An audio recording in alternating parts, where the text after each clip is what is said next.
Just in case 80s are not warm enough for you, well, we got some 90s in the forecast tomorrow. We'll call that hot. That's a good 10 to 15 degrees above average for this time of year. And it's just for tomorrow, though, so get out and enjoy it if you like the 90-degree heat. We're going to start a cooling trend on Friday. Now, Friday's not going to be cold.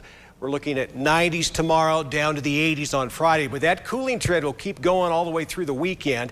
And there's a risk on Friday of some thunderstorms, showers in the higher elevations, especially upper highlands into western Wyoming. So FYI, if you're going to be headed out of town Friday afternoon, you may be running into one of those storms.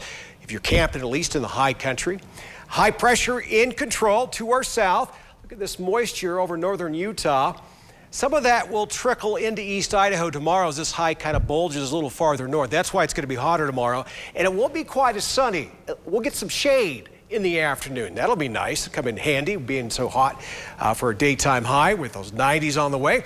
Tonight's forecast, a little cooler than it was last night. 54 expected. A little bit of a breeze overnight, but nothing we can't handle. Idaho Falls, we were in the mid-50s last night. Tonight, 48. That's Mother Nature's air conditioning right there. So open the windows, let the house cool off, and then you'll want to close those windows fast tomorrow, especially once it starts really heating up. 90 will be the high in Idaho Falls, and there's the cloud or two you'll see in the sky in the afternoon. We'll call it mostly sunny.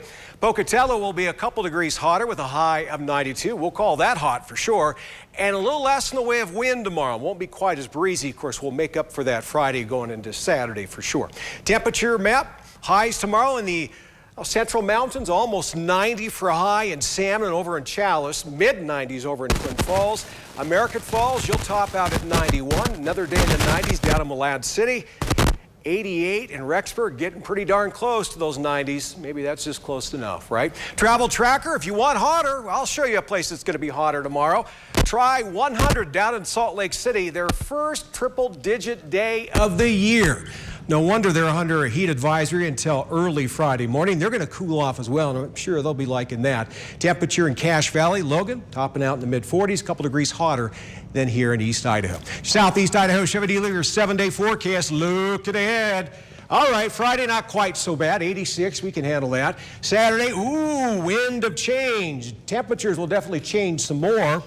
Do you see the cooler weather for Monday and Tuesday? By the way, those are some of the last days of spring. Last day of spring next Wednesday, 75 and partly sunny. Rexburg, a lot of wind Friday, a lot of wind on Saturday as temperatures continue to drop. How about 59 for a high? Yeah, for a high on Monday. Blackfoot, 62 for a high on Monday. We'll call that cooler. And with temperatures in the mid-70s for at least that latter half of the weekend. Teton area, there's that chance of showers and thunderstorms on Friday. We're cooler through the weekend with a chance of rain on Monday, a high of only 57. And for the Central Mountains, almost 90 tomorrow. We'll back off a little bit on Friday and back off some more Saturday, mid-70s even. Oh, want it cooler? How about 58 and rain on Monday? 58 for a high, not a low. Yeah, and then only 60 for a high on Tuesday, but we'll be dry. Misty?